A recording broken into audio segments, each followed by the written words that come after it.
네, 찬양 감사합니다.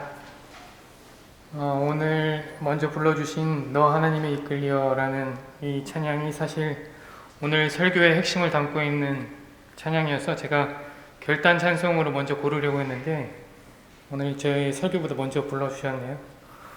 혹시 오늘 예배가 끝나고 설교가 기억이 나지 않으시면 오늘의 찬양을 기억해 주시기 바랍니다. 오늘은 대림절 둘째 주일이자 2020년 마지막 달인 12월의 첫째 주일입니다. 그래서 여기 강단 옆에 강단꽃도 성탄 분위기가 물씬 나는 포인세티아로 바꾸었고요. 강단 왼편에는 성탄 트리도 예쁘게 꾸몄습니다. 그런데 안타깝게도 이렇게 비대면으로 예배를 드리게 돼서 너무도 안타깝습니다. 바라기는 강화된 2주간의 방역 조치가 효과를 발휘해서 2주 후에는 이곳에서 함께 예배를 하고 기쁨으로 성탄을 함께 맞이했으면 좋겠습니다. 보통 교회에서 매년 이 시기가 되면 한 해를 돌아보고 또 새로운 한 해를 계획하기 위해 많은 일정들을 진행하게 되는데 올해는 한 해를 어떻게 평가해야 될지 또 남은 일정들을 어떻게 진행해야 할지 참으로 고민이 많습니다. 오늘부터 각 신도회에서 온라인으로 총회를 진행하게 될 텐데요. 또 이미 하신 신도회도 있고요. 올해 코로나19를 겪으면서 저희가 한 가지 잘한 점은 비대면 예배, 비대면 재직회, 비대면 성경 공부 등 다양한 시도들을 새롭게 해서 그러한 방법들을 좀 알게 되었는데요. 한 해를 정리하면서 우리가 만날 수는 없지만 다양한 방법으로 교우들 간의 끈끈한 유대가 이어지고 또 내년에 새로운 계획들이 논의될 수 있기를 소망합니다. 올해 한 해를 돌아보면 코로나19로 인해서 연초에 계획했던 많은 일정들이 무산되거나 축소되었습니다. 그래도 끝까지 잘 이어왔던 몇 가지 것들이 있는데요. 그 중에 하나가 매주 화요일마다 하고 있는 노숙자 마스크 그리고 과일 나눔 사업입니다. 지난 5월을 시작으로 새롭게 저희가 전개하고 있는 선교 사업인데 매주 화요일마다 아주 열심히 이어가고 있습니다. 또 다른 한 가지는 매주 수요일마다 진행해온 성서 통독입니다. 올해 2월 첫째 주를 시작으로 여름 특강 6주를 제외하고는 매주 수요일 오전 오후를 빠짐없이 진행했는데요. 이제 이번 주 수요일이면 단 한 주를 남겨놓고 있습니다. 처음 통독을 시작하자마자 코로나19가 확산되기 시작해서 모이지 못하고 각 가정에서 따로 묵상하기도 하고 또 중간중간에는 온라인 줌으로 화상 모임을 진행하기도 했지만 그래도 열정적으로 한 번도 빠지지 않고 참여해 주신 분들 덕분에 매우 뜻깊은 나눔의 시간이 되었습니다. 오늘 주보에도 나와 있습니다만 참고로 성서 통독을 마치신 분들께는 연말 시상이 있다고 합니다. 아직 다 읽지 못하신 분은 20일까지 열심히 읽기 바랍니다. 저희가 2017년에도 성서 통독을 한 차례 했었는데요. 이번 성서 통독은 3년 전에 진행했던 성서 통독과 달리 성서에 대해서 학습하고 배우는 것에 중점을 두기보다는 말씀에 비추어 자신의 신앙과 삶을 성찰하고 그것을 함께 나누는 것에 중점을 두었습니다. 그래서 한 주간에 정해진 본문을 묵상하고 그것을 통해서 성찰하고 또 깨달은 것을 돌아가면서 함께 나누는 시간을 가졌습니다. 이 시간을 통해서 서로를 더욱 깊이 알게 되었고 또 다른 사람들의 신앙의 고민들을 가지고 스스로를 성찰하는 계기가 되었던 것 같습니다. 그런데 성서 나눔을 진행할 때 많은 분들이 공통적으로 얘기하는 것이 두 가지가 있었습니다. 그 중에 하나는 예나 지금이나 교회에는 늘상 문제가 많았고 사람들이 지지리도 말도 안 듣는다는 것입니다. 하나님이 하지 말라는 것은 좀 안 하면 좋을 텐데 방역당국이 하지 말라면 좀 안 하면 좋을 텐데 예나 지금이나 신앙인들이 참 말을 안 듣는 것 같습니다. 다른 하나는 서신서를 읽을 때 나누는 말씀인데요. 초대 그리스도인들이 박해 상황에서 어떻게 목숨을 걸고 그리스도의 신앙을 선택할 수 있었나 하는 것이었습니다. 오늘 우리는 아무런 거리낌 없이 기독교의 신앙을 선택하기도 하고 또 별일 없이 떠나기도 하지만 초대교회 당시 그리스도교 신앙을 갖는다는 것은 목숨을 걸지 않고는 어려운 일이었습니다. 박해의 대상이 되고 자신의 전부를 걸어야만 가능했던 초대교회 신앙인들을 보면서 다시금 우리의 신앙의 자세를 되돌아보는 계기가 되었습니다. 만약 우리가 예수 그리스도를 따름에 있어서 삶이나 생활에서 아무런 불편함이나 거리낌이 없다면 우리의 신앙이 제대로 서 있는 것인지 우리는 스스로를 돌아보아야 할 것입니다. 그런데 이렇게 초대교회 교인들이 그 박해와 어려움 가운데서도 힘겨운 나날들을 견딜 수 있었던 것은 주님께서 다시 오신다는 굳건한 믿음이 있었기 때문입니다. 대림절 둘째 주일을 맞이하는 오늘 우리는 예수님의 다시 오심을 굳건히 믿고 신앙생활을 하고 있는지 점검하는 시간이 되기를 바랍니다. 오늘 성서일과가 제시하고 있는 베드로후서의 말씀은 초대교회의 특별한 상황과 깊은 관련이 있습니다. 성서 가운데서 가장 늦게 기록된 것으로 알려져 있는 베드로후서는 초대교회의 여러 가지 문제들 가운데 하나의 해답 같은 성격을 지니고 있습니다. 앞에서 언급한 박해의 상황 말고도 초대교회에서는 많은 문제가 제기되었는데 그 가운데 하나가 바로 재림의 지연에 관한 것이었습니다. 초대교회 그리스도인들은 임박한 주의 재림을 기다리고 있었습니다. 자신이 살고 있는 세대에 다시 주님께서 오시리라고 기대했습니다. 그런데 처음 그리스도인들의 세대에서 주의 재림이 이루어지지 않았고 그 다음 세대에도 그러한 일이 일어나지 않았습니다. 그러다 보니 교회 안에서는 심각한 문제가 발생했습니다. 주님께서 곧 오신다고 했는데 어째서 여태까지 안 오시는 거냐? 주님께서 오신다고 하는 것은 새빨간 거짓말이 아니냐? 하며 의문을 제기하는 사람들이 생긴 것입니다. 오늘 말씀은 바로 이런 의문에 대한 해답이라고 볼 수 있습니다. 아니다. 주님의 날은 꼭 온다. 그러나 너희들이 생각하는 것과는 전혀 다른 차원으로 온다. 바로 이 말을 상징적으로 표현한 것이 주님께는 하루가 1000년 같고 1000년이 하루 같다는 말씀입니다. 저는 이번 설교를 준비하면서 오늘 본문 8절에 나와 있는 하루가 1000년 같고 1000년이 하루 같다는 상징적 표현을 보면서 김재훈 장로님을 생각하게 되었습니다. 아시다시피 지난 10월 6일 교통사고로 병상에 누워 계셨던 김재훈 장로님께서 12월 1일 지난 주중에 하나님의 부름을 받으셨습니다. 코로나19가 현재 매우 악화된 상황이라서 많은 교우들이 함께 장례 예배조차 드리지 못해 마음이 너무도 아팠습니다.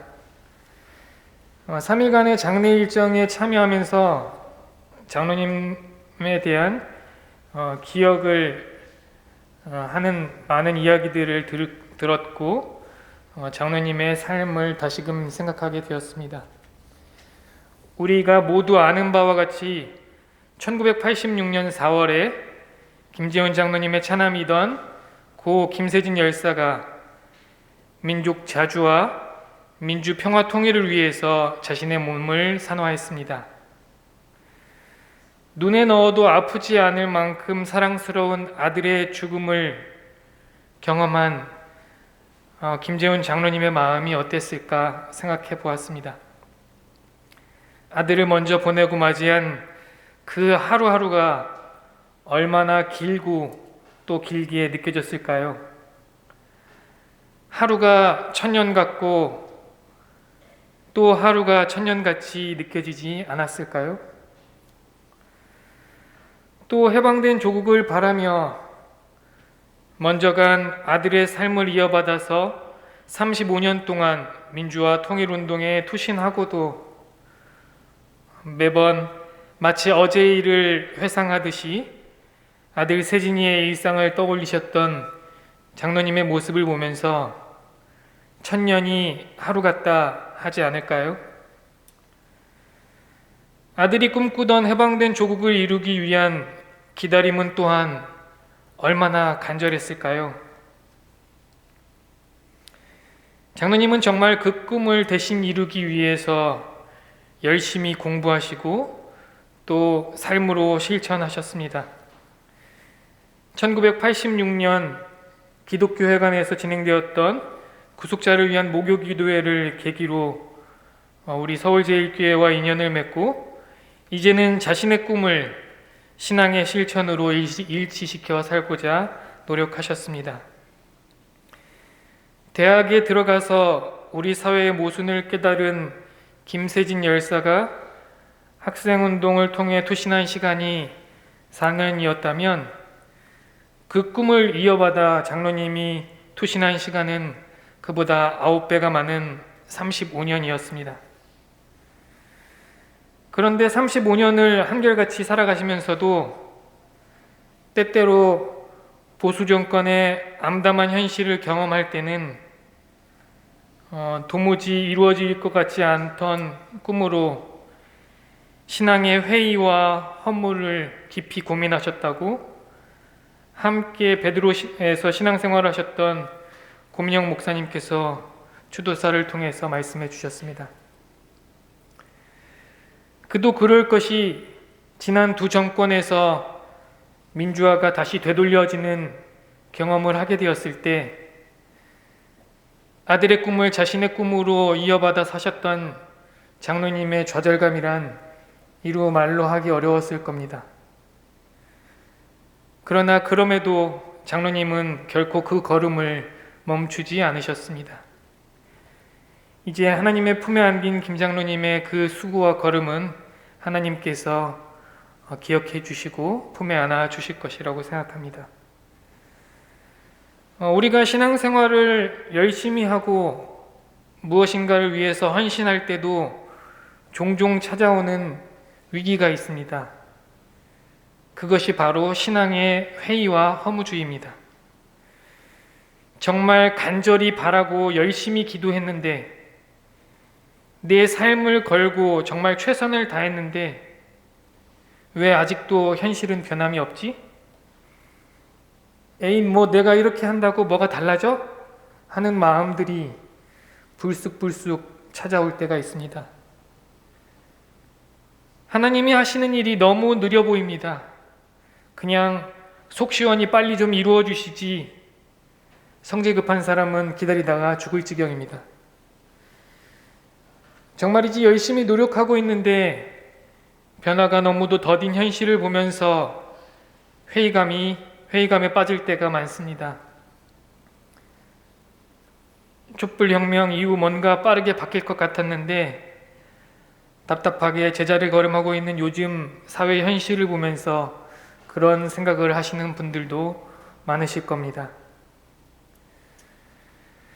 마찬가지로 오늘 본문에서 오신다던 주님이 오시지 않자 초대교회는 지리멸렬한 위기에 처했습니다. 기대도 설렘도 없는 믿음처럼 허망한 것은 없을 것입니다. 주님 오실 날만을 고대하면서 온갖 불편을 감내했던 성도들 가운데 일부는 교회를 떠났고 남아있는 사람들도 믿음의 열정을 잃어버린 채 하루하루 살고 있었습니다. 베드로후서의 저자는 그 영문도 알 수 없는 긴 기다림의 시간이 대체 어떤 의미가 있는 것인지 성도들에게 일깨워 주어야만 했습니다. 그는 먼저 하나님의 시간은 우리의 시간과 다르다고 말하고 있습니다. 앞서 살펴본 시편의 말씀 8절, 주님께는 하루가 천년 같고 천년이 하루 같다는 것입니다. 이 말씀이 도대체 무슨 뜻일까요? 시간을 나타내는 그리스 말에는 두 가지의 단어가 있습니다. 하나는 크로노스와 하나는 카이로스입니다. 크로노스는 기계적이고 양적인 시간을 말하는 반면 카이로스는 질적인 시간을 말합니다. 우리가 복음서에서도 때에 관해서 이야기가 많이 나오는데 그게 바로 카이로스에 대한 이야기입니다. 크로노스는 시계가 째깍째깍 돌아가듯이 흘러가는 시간을 말하는데 몇 년, 몇 월, 며칠 하는 식으로 우리가 계산하는 시간을 말합니다. 그러나 카이로스는 그러한 시간과 다른 것을 말합니다. 그것은 특별한 기회, 어떤 조건이 성숙되는 때를 말합니다. 흔히 하는 말로 찬스, 타이밍 같은 의미로 볼 수 있습니다. 기계적인 시간으로 몇 년, 몇 월, 며칠, 몇 시와 상관없이 어떤 조건이 딱 들어맞는 때를 나타내는 말입니다. 천년이 하루 같고 하루가 천년 같다는 말은 기계적인 시간을 부정하는 말입니다. 그것은 의미가 없다는 것입니다. 다시 말해서 예수님께서 몇 년, 몇 월, 며칠, 몇 시에 올 것이라는 예측을 부정한다는 것입니다. 그러면 도대체 언제 오신다는 이야기일까요? 오늘 본문 9절은 주께서는 약속을 더디 지키시는 것이 아니라 여러분을 위해 오래 참으신다 하고 말하고 있습니다. 그리고 이어서 그분은 아무도 멸망하지 않고 모두 회개하는 데에 이르기를 바라십니다 하고 말하고, 그러나 주님의 날은 도둑같이 올 것이라고 말합니다. 예수님께서 오시는 때란 도둑이 언제 올 것이라고 예측할 수 없는 것과 마찬가지로 기계적인 시간으로는 예측할 수 없는 때를 말합니다. 모든 사람이 멸망에 이르지 않도록 회개하는 때, 바로 그날, 그래서 정의가 깃드는 그 순간을 말한다는 것입니다. 그 순간이란 기계적인 시간을 말하면 바로 지금일 수도 있고 지금보다는 더 미래의 순간일 수도 있습니다. 중요한 사실은 그때가 언제 오느냐가 아니라 사람들이 하나님의 뜻을 따르고 예수님을 맞이할 준비가 되어 있느냐 아니면 그렇지 않느냐 하는 것입니다. 오늘 이제 장로님께서 초대사에서 먼저 말씀해 주셨는데, 오늘 본문과 함께 성서일과가 제시하고 있는 복음서와 예언서의 말씀은 마가복음 1장과 이사야 40장의 말씀입니다. 이 말씀은 너희는 주의 길을 예비하고 그의 길을 곧게 하여라 하는 이사야 40장의 말씀을 인용하여 평행하게 기록하고 있습니다. 지금까지 우리가 함께 살펴본 베드로의 후서와의 말씀과 연관지어 생각해 본다면 우리의 신앙생활은 길을 가는 것과 비교해 볼 수 있을 것입니다. 우리 교회의 표어가 예수의 길을 따르는 신앙 공동체이듯이 신앙은 예수의 길을 따르는 것입니다. 우리가 길이 없는 작은 산을 오른다고 생각해 보십시오. 처음 누군가가 새롭게 길을 내면서 가야 하고 또 그 뒤를 누군가가 따라가야만 합니다. 한두 사람이 지났다고 길이 나지 않습니다. 그저 아주 작은 풀숲 사이로 지나갈 틈이 생긴 것뿐입니다. 그곳으로 한 사람, 또 한 사람이 지나고 훗날 많은 사람들이 다니며 땅이 다져지고 지나갈 여유가 생겨야 우리는 그곳을 길이라고 부릅니다. 주님께서 먼저 하나님 나라의 첫 길을 내고 가셨습니다. 우리는 다만 그 뒤를 따라서 작은 틈을 내며 따라갈 뿐입니다. 내가 완성된 길을 만들 필요는 없습니다. 사람들이 경험하는 일상은 언제나 더디게 느껴지고 때로는 지루하게 느껴집니다. 그러나 일상의 삶을 진정으로 향유하며 진지하게 살아가는 사람들에게 그 일상의 삶은 어느 순간 이전과는 전혀 다르게 변화되어 있다는 것을 경험할 수 있습니다. 주님의 날은 도둑같이 올 것입니다 하는 이 말씀은 어느 순간에 변화된 우리의 삶의 현실을 말합니다. 예수님의 오심을 기다리는 우리의 기다림이 바로 그때를 기다리는 기다림입니다. 오늘 설교 제목을 앞당기는 기다림이라고 표현했습니다. 둥근 사각형이라는 말처럼 모순되는 말입니다.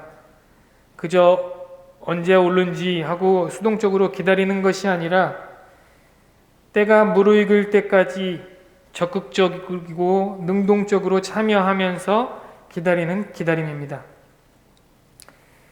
작은 불꽃이지만 그 불꽃으로 계속해서 불을 지피다 보면 어느 순간 마침내 물이 끓어오르듯이 새 하늘과 새 땅이 열리기를 바라며 멈추지 않고 우리가 길을 간다면 그곳에는 때가 이르게 될 것입니다.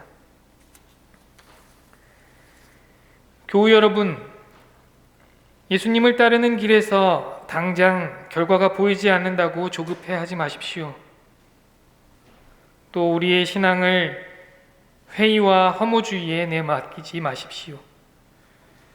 그저 우리는 맡겨진 자리에서 하나님 나라를 꿈꾸며 묵묵히 걸어가다 보면 때가 무르익어 변화되는 우리의 삶과 하나님 나라가 도둑같이 임함을 경험하게 될 것입니다. 그 믿음으로, 그 기다림으로 하루하루를 살아갑시다. 오늘 베드로후서의 기자는 말합니다. 우리는 새 하늘과 새 땅을 기다립니다. 지금 여기에 있는 우리들 모두 새 하늘, 새 땅을 갈망합니다.